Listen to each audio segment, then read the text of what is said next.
संत वह है जो हर कहीं सौंदर्य देखता है। संत का परिभाषा है कि जो सभी जगह सौंदर्य देखता है। बाहर भी गया तो झरना तालाब देख कर आनंदित है कि प्रभु का लीला है, देख लो आनंद ले लो, तो सभी जगह आनंद लेता है। और मोह में पड़ोगे तो कहीं मोह मन जहाँ गया होगा वहीं आनंद मिलेगा।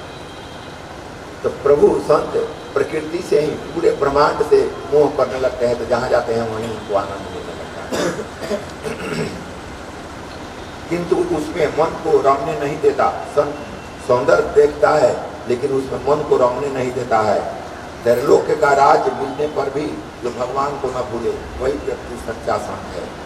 तीनों लोक का अगर राज मिल जाए तो भी कहता है कि हमको आवश्यकता नहीं है, ब्रह्म को ही भजते रहता है, वही संत कहलाता है। संत का परिभाषा बताया गया।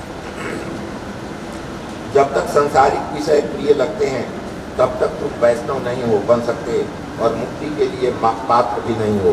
तो मुक्ति के सांसारिक वस्तु अगर तुमको अच्छी लगती है, इसका मतलब है मुक्ति तुमसे दूर चली गई है। सांसारिक वस्तु अच्छी लगती है, खाली विवेक से लगा दो कि अच्छी लग रही है ना। तो कृष्ण का परिभाषा में पहले ही बताया था। कृष्ण का मतलब होता है कर्षण।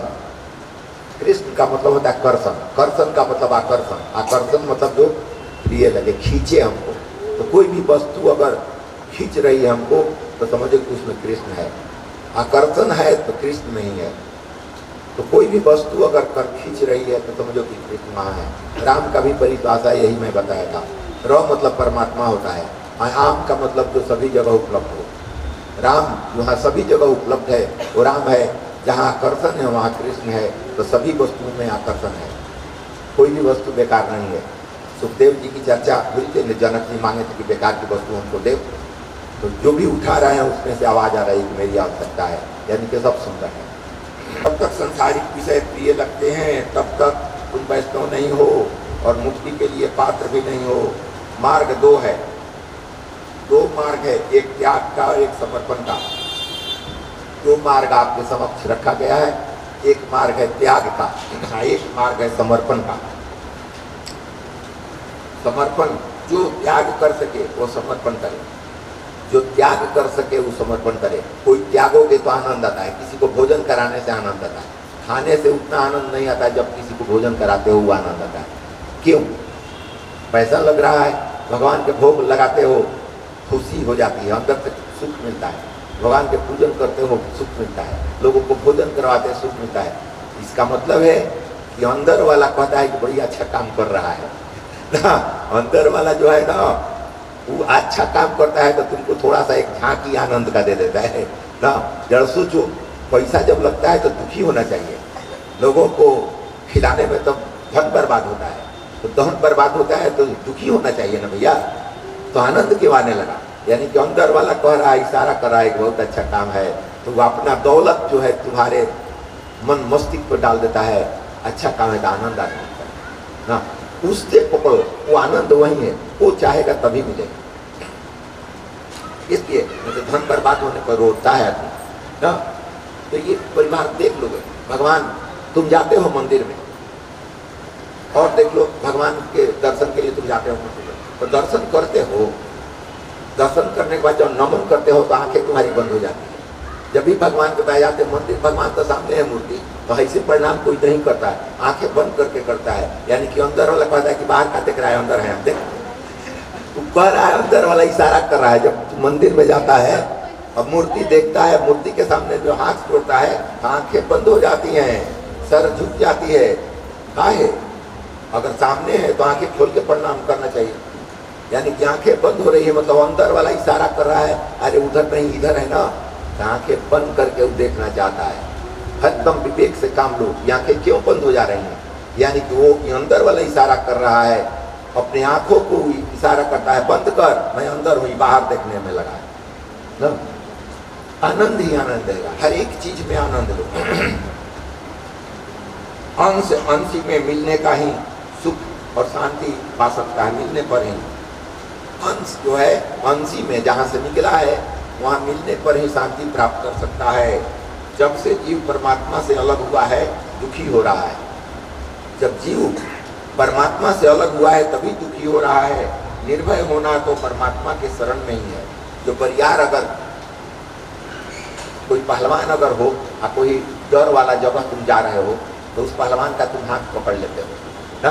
रात्रि वगैरह में कहीं डर वाला अगर प्रसंग हो कि यहाँ डरने वाली बात है तो जो तुम्हारे साथ जाता है उसका हाथ पकड़ लेते हो, यानी कि बरियार का हाथ पकड़े रहते हो तो डर नहीं लगता है। इसलिए ब्रह्म का हाथ पकड़ लोगे तो कहीं भी डर नहीं लगेगा। इस धरती पर भी घूमते रहोगे और ऊपर भी जाने पर डर नहीं लगेगा। इसलिए उन्हीं के हाथ पकड़ो, बहुत बरियार है, उनके पास कोई नहीं आएगा। पता है कि बरियार आदमी का हाथ पकड़ा जाता है, कमजोर के हाथ पकड़ोगे तो डरोगे। दुखी हो रहा है, निर्भय होना तो परमात्मा के शरण में जाओ। भय रहित होना है तो परमात्मा के शरण में जाओ। जीव रोगी है क्योंकि वह वियोगी है। पता है कि जीव रोगी इसलिए वियोगी है, वियोग में वो रोता है। अलग कुछ हो जाता है, ये सामग्रियां नष्ट हो जाती है, दूर चली जाती है तो वो रोता है। सभी कार्य प्रभु की आज्ञा मानकर प्रभु को प्रसन्न करने के लिए और प्रभु की ओर उन्मुख रह कर ही करो। इन कंडीशन जो भी कार्य कर रहे हो प्रभु की आज्ञा मानकर, प्रभु की आज्ञा है करने के लिए ठीक करते हैं। प्रभु को प्रसन्न करने के लिए ये करेंगे, उनकी आज्ञा है तो ये काम करेंगे तो प्रसन्न होंगे। और प्रभु की ओर उन्मुख रहकर बराबर दृष्टि प्रभु के रहे। किसी के लिए कर रहे हो तो आत्मा ही उसका उपभोग करे। किसी के लिए कुछ भी करो उसके अंदर आत्मा है, आत्मा ही लेगी। मैं कह दिया हूँ पहले ही, बार बार कह रहा हूँ कि तुम किसी से अगर 100 रुपया ठगते हो तो ठग के किसको दोगे? बाल बच्चे को दोगे, पत्नी को दोगे, और किसको दोगे? तो पत्नी के शरीर में वही है, तुम्हारे बाल बच्चे के शरीर में वही है, और जिसे ठगा है उसके शरीर में वही है। तो उसी के रुपया उसी के घर में तुम दे दिए हो। तुम उसी का धन लेकर और उसी को दे दिए हो, उसको कोई सुख दुख नहीं होगा। वहां गया चाहे यहाँ गया, लेकिन तुम प्रारब्ध कर्म में फंस जाएगा। हेरा फेरी के वहां से ठगा वहां दिया और तुम्हारा प्रारब्ध उत्पन्न हो जाएगा। वैसे जीवों में तुम्हारा जन्म हो जाएगा। क्यों जन्म हो जाएगा? कि तुम्हारा स्वभाव बन गया है अपने लिए करने के लिए, अपने लोगों के लिए करने के लिए। तो पशु बन जाओगे। पशु अपने ही लिए करता है, दूसरे के लिए नहीं करता है। खाना दे दो 2 पशु के बीच में, अपने ही ढंग से खाएगा। ऐसा नहीं कि वो हट जाएगा दूसरा को खाने देगा ना। तो पशु में चले जाओगे, 2 हाथ नहीं 4 पैर हो जाए। तो सोचो कि कैसे है। इसलिए इस जगत को सुंदर ढंग से जियो, सुंदर ढंग अपने घर को सुंदर बनाओ। एकदम गंदगी साफ करो। गंदगी में रहने की मैं कह दिया हूँ कि गंदगी में रहने की आदत अगर तुमको हो जाएगी तो प्रभु सोचेंगे कि गंदगी से इसको प्रेम है तो कीड़ा मकोड़ा बना देंगे नाली में, वही में डुबकी समुद्र जान के डुबकी लगाते रहो। वैसे ही में जन्म दे देंगे। जैसा तुम्हारा स्वभाव रहन सोहम रहो वैसा ही में अगला जन्म होने वाला है। इसलिए ये जन्म प्रारब्ध उत्पन्न करता है। तुम्हारा कर्म ऐसा होना चाहिए कि हम अच्छा करें, अच्छा की तरफ बढ़ें, प्रोग्रेस करें। प्रोग्रेस नीति है कि प्रोग्रेस करें। प्रोग्रेस इस जन्म में भी प्रोग्रेस करो कि मनुष्य हो तो देव बन जाओ या मुक्त हो जाओ। अब ये अंतिम है, या तो देवता चाहे राक्षस। ये ऐसा खंड में तुम आ गए हो साधना करते करते हर एक जीवों में भोगते हुए इतना दूरी आ गए हो कि अगर यहाँ गलती किया तो नीचे गिर जाएगा, अच्छा किया तो ऊपर चल जाएगा। अब तुम्हारे हाथ में है, क्या तुम चाहते हो? विकास चाहते हो, उन्नति की उन्नति तुम्हारे हाथ में है। सभी कार्य प्रभु की आज्ञा मान कर करो। सभी व्यवहार प्रभु के आंतरिक संधान रख कर ही करो। आगे आंतरिक संधान, जो भी कार्य करो प्रभु के आंतरिक संधान करके करो। मतलब अंदर आत्मा ही है इसलिए वही कर रही है, उसी के लिए कर रहा है। आंतरिक संधान करके लक्ष्य तुम्हारा आंतरिक है कि सब अंदर वही है। वैसा करने पर सभी क्रियाएं भक्ति बन जाएगी। अगर ऐसा करते हो तो तुम्हारी सारी क्रियाएं जो हैं भक्ति कही जाएगी। 24 घंटा भक्ति कर सकते हो। मैं कहता हूँ कि दवाई खा रहे हो तो उसी को खिलाओ, पानी पी रहे हो तो उसी को पिलाओ। ध्यान से पियो, ध्यान से पियोगे वो ले लेगा।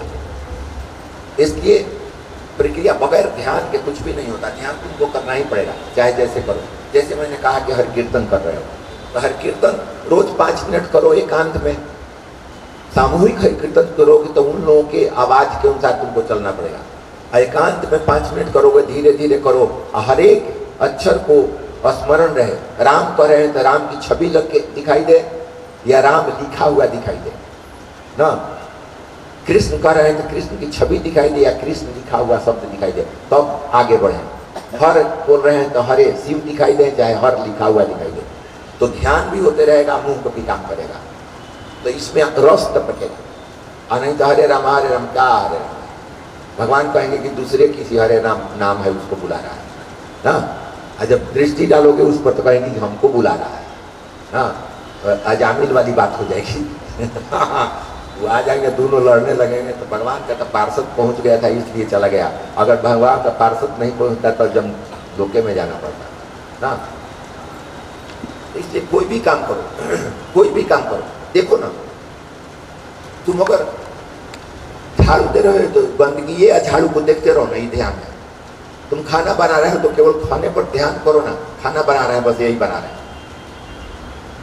तो इतना अगर अभ्यास करोगे तो मन शांत हो जाएगा और ध्यान तुम्हारा पक्का हो जाएगा और 24 घंटे की भक्ति हो जाएगी।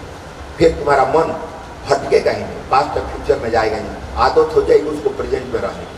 शुरू से प्रेजेंट में नहीं रहा है, गा रहा है, पढ़ रहा है किताब, तो याद अगर हो गया तो मन इधर उधर चला गया, मुंह बोल रहा है, रटा हुआ है, अब इधर उधर चला गया है। इसलिए कहा गया है कि लेखन का सबसे अच्छा है मंत्र जाप। भी जाप कर रहे हैं तो जाप भगवान का नाम रहे तो नाम लुकना चाहिए, उनका दृश्य या चाहे वो अक्षर, तो ये जाप हुआ।